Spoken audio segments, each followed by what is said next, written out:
Hey guys, Vlad here from LaunchDeck. Today we're talking about a recent collapse of Silicon Valley Bank. If you are a startup founder or an investor, you're probably wondering what happened and how it will change the industry. And if you don't know what does it have to do with you and your startup, well, my friends, the answer is a lot.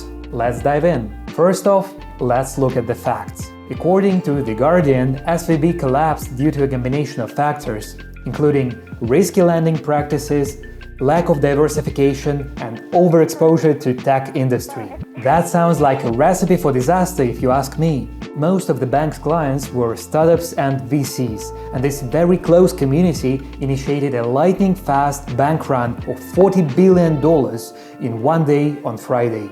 As the result, bank was shut down by US regulators. It was the largest failure in US banking since the financial crisis in 2008. Many startups were on the edge of closing operations due to millions and even billions potentially lost in this crash. Luckily, US government stepped in.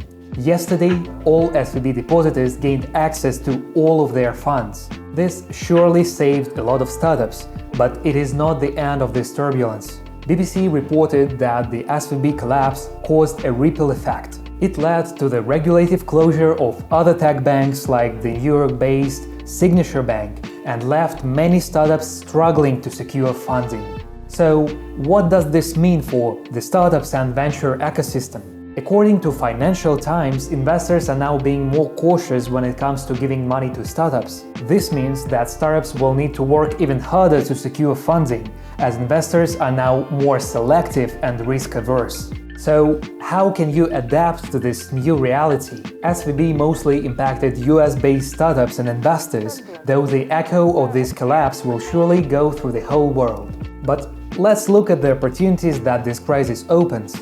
Now is the best time for early-stage projects, since at this stage you don't have to burn tons of money and are less affected by systemic crises. Yes, many venture capital firms might tighten their investment criteria, but as a result there may be less competition for funding among early-stage startups. If you have a solid business plan, clear value proposition, and a good traction, now is the perfect time for you to stand out. If you are a post-seed founder, then it's a wake-up call for you to diversify your funding sources and don't rely too heavily on one particular lender or investor. As Financial Times notes, the collapse of SVB is a part of a broader trend of decentralization in the financial industry. Now, startups and investors seek out more flexible and innovative ways to finance their ventures. Also, many VCs and angels are seeking affected startups to invest in to benefit from this disruption. If you are in any way affected by the SVB crash, we'll link a list of emergency resources below. One of these resources is from our friends at CapChase. All the info is in the description as well. SVB may have collapsed, but that doesn't mean the end of the world for startups and the venture ecosystem. It's also an opportunity to learn and grow. Tell us what you think about this situation and what will come next in your opinion.